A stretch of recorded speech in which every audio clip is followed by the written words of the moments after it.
2021, 15th overall pick.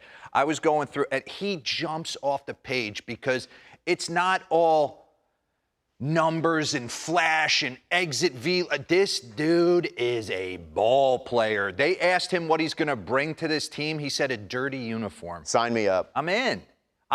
So I've been kind of following him through the minors, and I'll get into why on the back end of this tape, because he did some things in high school that really get me going. But let's go through his ABs. They've been struggling to get some production from right field, okay?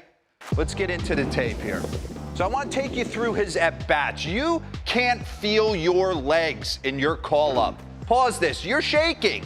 You're completely shaking. So for him to come in there, realize that, hey, Craig Counsell's going to give me an honest chance here. Bring up the numbers of their right fielders, the production-wise. This is his minor league stats. Bring me the other one. This is what they were getting. This is bottom of the barrel, right? 191, 30th on base, on down the line. So they were going to call him up to the big leagues, not only to take a look at what he's got, but, man, he might be playing for them through this whole postseason run. And I think he can handle it. I want to show you some professional ABs that he slapped on Saturday night. Let's get back in. Here we go. All right, so pause that. 1-1 count, he tried to go deep. He tried to change the score. So now what does he do? 1-2. Now I'm going to shorten my swing. This one's for the team. Run this. I mean, who's playing a game like that? That's nice.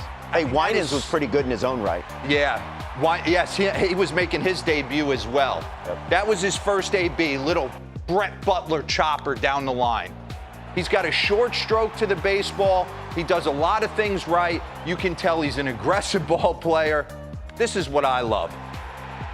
Almost can't double him off. I'm going to slap the ball the other way, give my team, tie the score up, get the boys fired up. In my debut, I'm sitting 3 for 3.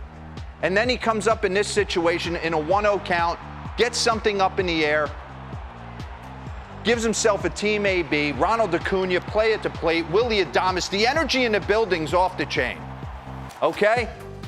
And then he adds in another knock. Down the line yesterday. So just doing a lot of things right. And when you look at his side angle, run that back. Okay? He's not looking for serious power, although he has some. Bring up his minor league stats now, J-Mac. He's got some thump when he wants to go.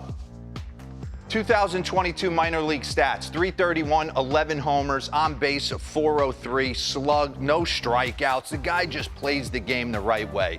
And he brings defense to the table. Let's get back in. So he's stacked into his backside. Pause.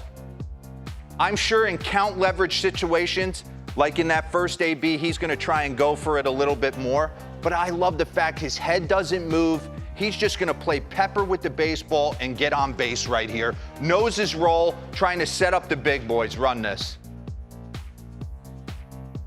And when you watch him, you start to imagine, I imagine him eventually being in the leadoff slot when he gets comfortable. I mean, is there a Jacoby Ellsbury in there?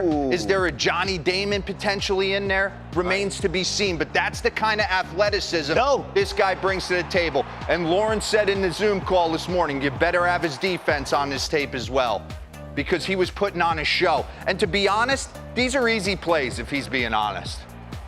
He's making that play every day of the week. That's a 10 out of 10 play for him. Okay? And he was doing this in the minor leagues as well. We went down a wormhole on YouTube and found all his minor league defensive numbers. I mean, the guy can just flat go get it. Coming in on the ball, he shows everything. But what I love is the fight, the grit, the want. You can just tell he's going to help this ball club immensely. Good grief. Okay, 2 other things that I'm really in on. And this is to the parents at home. You want to talk about why a kid's going to be successful? I'm big on the multi-sport guy, and we'll get into that. But I'm also big on parents having an awareness. Ken Rosenthal interviewed his dad during the game. Take a listen to this. Yeah, this is phenomenal. I'm so happy for him. You know, what he puts into it, it's been a dream of his, and he works hard at it. And, you know, just to see the reward along the way. And he got a nice taste this year of pro ball, the business side, dealing with an injury and how to come back from that. So that's all kind of learning process. So it's been a very educational year for him. And in kind of his really second full year of pro ball. So that development has been, I'm really proud of him. You think he's going to fail? With a dad who gets it like that? You think he's going to fail when he's 2017 Gatorade State Player of the Year and he's leaving guys in the dust on a Friday night? Plus hockey? Come on, 30 touchdowns. Watch this guy play. He never pot committed to one sport in his life until he was the first-round pick.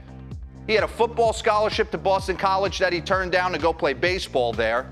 And then when he finally gave his heart to baseball, he's coming quick. There's just no denying it. He's carrying teams. He's been a leader. He's had to stare down in the huddle, look up, and have 10 other guys look at him and say, get us in the end zone. So I am all in on Sal Frelick. You always say that about football. I'm telling you. You're in control. You give yourself to one sport, it's going to happen fast for this kid. Oh, and the family going nuts in the stands. Yeah, that was really But his dad good. gets it, the way he handled it. Yeah, someone said he could, if he had pursued the NFL, that he would have been like a Hunter Renfrow type. A little slot receiver, get you those first downs, move the chains. Like a Julian Edelman. And, of course, the Brewers had Hunter Renfrow last year.